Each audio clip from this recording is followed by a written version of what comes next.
हम बहुत बार एक्टर्स की लाइफ को खुद से कंपेयर करके सोचते हैं कि क्या खूबसूरत जिंदगी है इनकी, कितनी खूबसूरत इनकी लव स्टोरीज होती हैं, इतने ज़्यादा क्यूट कपल्स होते हैं इनके, इतने आलीशान घर।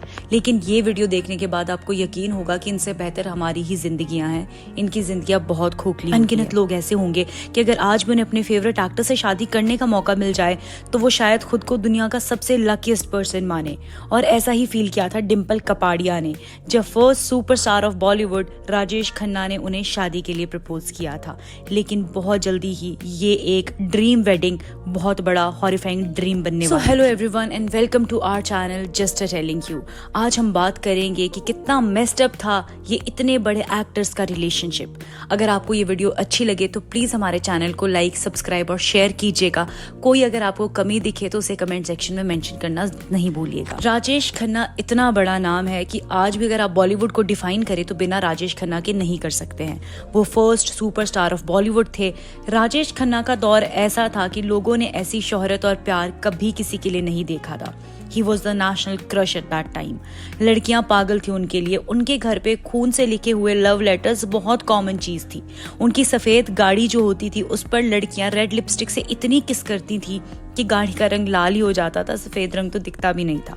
उनकी गाड़ी जब गुजरती तो उसकी धूल से लड़कियां अपनी मांग तक भरती थी। उनके बर्थडे पे इतने ज्यादा बुके आते कि उनके बंगलों में बुके रखने की जगह ही नहीं होती। ये इतनी ज्यादा ऊंचाइयां देख चुके थे कि आज तक बॉलीवुड में इतनी शोहरत किसी भी एक्टर को नहीं मिली थी। और दूसरी तरफ थी डिम्पल कपाड़िया जो डेब्यू करती हैं बॉबी मूवी से सिर्फ 15 साल की उम्र में। अभी मूवी रिलीज भी नहीं हुई थी कि एक प्राइवेट फ्लाइट पर वो मिलती हैं राजेश खन्ना से जो उस वक्त 31 साल के थे। अब ये प्राइवेट फ्लाइट थी तो Dimple Kapadia was sitting just next to Rajesh Khanna. Dimple बहुत बड़ी फैन थी राजेश खन्ना की और उनके लिए ये एक फैन मोमेंट था। उस वक्त वो राजेश खन्ना के साथ बैठी थी and she was a teenager. एक इंटरव्यू में उन्होंने कहा कि मैंने बहुत चालाकी से बार बार उन्हें देखा और फिर उनसे पूछा कि जहां हम जा रहे हैं वहां तो बहुत भीड़ होगी ना। जिस पर राजेश खन्ना कहते हैं कि हाँ। तो डिम्पल कपाड़िया बहुत ही मासूमियत से कहती हैं तो क्या आप मेरा हाथ पकड़ोगे?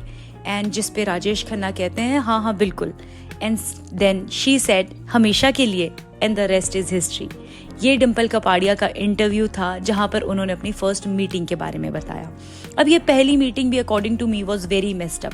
शी वाज अ किड जहां पर वो फ्लर्ट कर रही थी अपने क्रश से और ये काइंड ऑफ फैन मोमेंट ही था। और दूसरी तरफ राजेश खन्ना थे जो 31 साल के थे। See this is completely okay for a teenager to fall for her crush. लेकिन 31 साल का एक मैच्योर एक्टर जो दुनिया भी घूम चुका है उसके लिए इट वॉज वेरी रॉन्ग कि वो उस लड़की को अप्रोच करे। और ऐसा ही होता है। उनके इस चाइल्डिश बिहेवियर को जहां इग्नोर कर देना चाहिए था राजेश खन्ना को या मजाक में ले लेना चाहिए था। He proposed her for marriage. Now according to me this marriage proposal was very very wrong. एक तो इतना ज्यादा age gap, second she was only 16 and सबसे बड़ी शॉकिंग बात शादी के बाद वो मात्र 17 साल की उम्र में प्रेग्नेंट भी हो जाती हैं। अब बहुत लोग सोचेंगे कि सो व्हाट, उस वक्त तो बहुत लड़कियां कम उम्र में शादी करती थी, बच्चे करती थी और उन्हें संभालती भी थी। But see you have to see this कि ये बहुत ज्यादा गलत चीज है। तभी तो सरकार ने इसके ऊपर कुछ नियम और कुछ रूल्स लागू किए हैं। और यहाँ एक और दिक्कत थी कि she was from a common background. वो एक नॉर्मल सी लड़की थी और दूसरी तरफ एक मैच्योर सुपरस्टार। और उससे भी बड़ी प्रॉब्लम थी राजेश खन्ना का arrogant and self obsessed behaviour. Pregnancy at very young age is not that much easy. शायद उस समय डिम्पल को खुद से केयर, पैम्परिंग और हैंडल विद केयर वाला रिलेशनशिप चाहिए था। यहाँ पर उल्टा उन्हें राजेश खन्ना को ये सब चीजें देनी पड़ रही थी। He was so self obsessed कि उन्हें अपने अलावा कुछ भी नहीं दिखता था। जब वो प्रेग्नेंट थी उस वक्त बॉबी मूवी भी रिलीज हो जाती है और यहाँ डिम्पल कपाड़िया के पास फ्लड आ जाता है मूवीज के प्रपोजल्स का।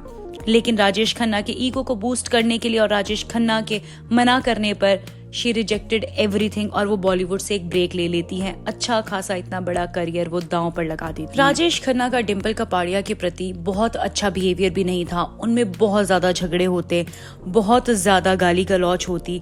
और अगर आप राजेश खन्ना के सेल्फ ऑब्सेस्ड बिहेवियर को जानना चाहते हैं तो मैं आपको एक सीन बता देती हूँ। राजेश खन्ना ने अपने घर में एक होम थिएटर टाइप लगाया हुआ था जहां वो अकेले अपनी मूवीज देखते और एंड में जोर जोर से तालियां बजा के कहते वाह राजेश वाह।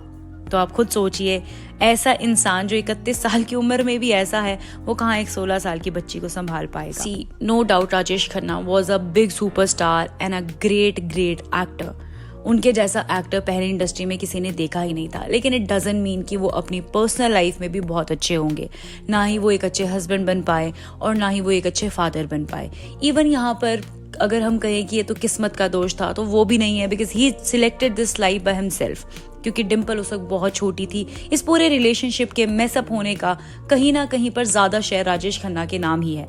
अगर उस टाइम सोशल मीडिया होता तो डेफिनेटली लोग उन्हें कॉल आउट करते, लेकिन अकॉर्डिंग टू मी मुझे ऐसा लगता है कि लोग तो उस टाइम ज्यादा प्रभावित हुए होंगे to marry a girl who is quite younger than them, and this was a big problem, क्योंकि ये रिप्रेजेंट किया था एक बहुत बड़े पब्लिक फिगर ने। अब राजेश खन्ना इस चीज से भी ओके नहीं थे। समहाउ एक जेलस फैक्टर भी उनके अंदर था कि बॉबी मूवी रिलीज होने के बाद, ये जानने के बाद भी कि Dimple is pregnant and she has given birth to a child, फिर भी उनके पास मूवीज के ऑफर आ रहे हैं और वहीं राजेश खन्ना का टाइम खत्म हो चुका था। और बॉलीवुड में तो ये एक काइंड ऑफ आप कहावत ही कह लें, ये भी है कि सबको पता था कि राजेश खन्ना का समय खत्म हो चुका है, एक सिर्फ उन्हें ही पता नहीं था। और इस चीज को वो एक्सेप्ट ही नहीं कर पा रहे थे कि मेरा टाइम खत्म हो चुका है। और ये सारी फ्रस्ट्रेशन, जेलसी और जो भी रिजेक्शन वो फेस कर रहे थे, वो कहीं ना कहीं चैनलाइज हो रही थी डिम्पल कपाड़िया के ऊपर। डिम्पल ने एक इंटरव्यू में खुद कहा है कि जब भी बॉक्स ऑफिस कलेक्शन का पता चलता था, उस वक्त राजेश खन्ना को संभालना बहुत मुश्किल हो जाता था। बहुत फ्लॉप मूवीज उनकी तरफ से आ रही थी। जिस दिन वो खुद बाहर निकलती बॉक्स ऑफिस कलेक्शन का पता करने, पहले वो बहुत एक्साइटेड होती, लेकिन फिर उन्हें डर लगता कि वो किस मुंह से राजेश खन्ना को ये सब बताएंगी कि मूवी दोबारा से फ्लॉप रही है। ये सारी चीजें कहीं ना कहीं उनके मैरिड लाइफ को भी बहुत ज्यादा अफेक्ट कर रही थी।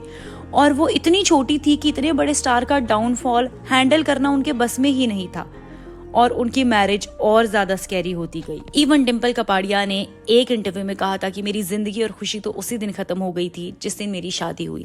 आप खुद सोचिए कितनी डीप लाइंस हैं ये, और कितना पेन भरा है इन लाइंस में। फिर राजेश खन्ना जो 2 बेटियों के बाप बन चुके थे, वो एक और शौक देते हैं डिम्पल कपाड़िया को। वो एक मूवी कर रहे थे टीना मुनीम के साथ, जहां पर डिम्पल कपाड़िया भी सेट्स पे आती, और डिम्पल कपाड़िया और टीना मुनीम अच्छे दोस्त बन गए थे क्योंकि वो एक ही एज के थे। लेकिन फिर बाद में डिम्पल कपाड़िया को पता चलता है कि राजेश खन्ना का अफेयर टीना मुनीम के साथ शुरू हो गया है। इससे पहले भी उनके काफी अफेयर्स की खबरें रहती थी, लेकिन इस बार डिम्पल कपाड़िया खुद को नहीं रोक पाती हैं और अपनी दोनों बेटियों को लेकर राजेश खन्ना का घर छोड़कर अपने मायके आ जाती हैं। और इसके बाद टीना मुनीम, जिनके साथ अफेयर था राजेश खन्ना का, वो काफी देर वेट करती हैं कि राजेश खन्ना का डिवोर्स हो जाएगा और वो उनसे शादी कर लेंगी।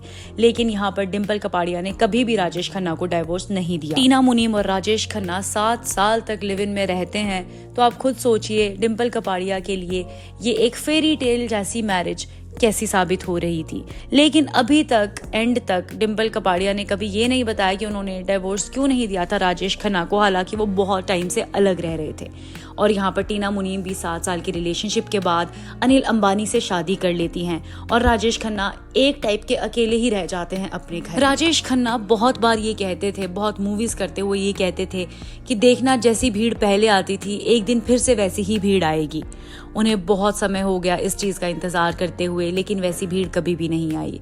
फिर एक दिन न्यूज आती है कि राजेश खन्ना बहुत ज्यादा बीमार हैं। तब तक राजेश खन्ना बॉलीवुड की हर खबरों से बाहर थे, लेकिन ये न्यूज चैनल्स के थ्रू ऐसी फैलती है कि जब राजेश खन्ना को हॉस्पिटल से वापस लाया जाता है तो सच में उनके बंगले के बाहर वैसी ही भीड़ आती है जैसी पहले हुआ करती थी। कुछ ही समय बाद राजेश खन्ना का देहांत भी हो जाता है, लेकिन चलिए एटलीस्ट उनकी ये लास्ट विश पूरी हुई कि एक दिन वैसी ही भीड़ आएगी जैसी पहली थी। तो ये था राजेश खन्ना और डिम्पल कपाड़िया का मेस्ड अप रिलेशनशिप, जहां पर according to me Rajesh Khanna was in fault. No doubt he was a great actor, लेकिन इस चीज में समहाउ ही फेल्ड। तो आई होप आपको ये वीडियो अच्छी लगी होगी, और अगर आपको हमारा काम पसंद आया है तो please like, subscribe and share कर दीजिए हमारे चैनल को। हमारा चैनल बहुत ज्यादा नया है और बहुत स्लो है, इसलिए हमें आपके सपोर्ट की बहुत जरूरत है। Thank you and take care.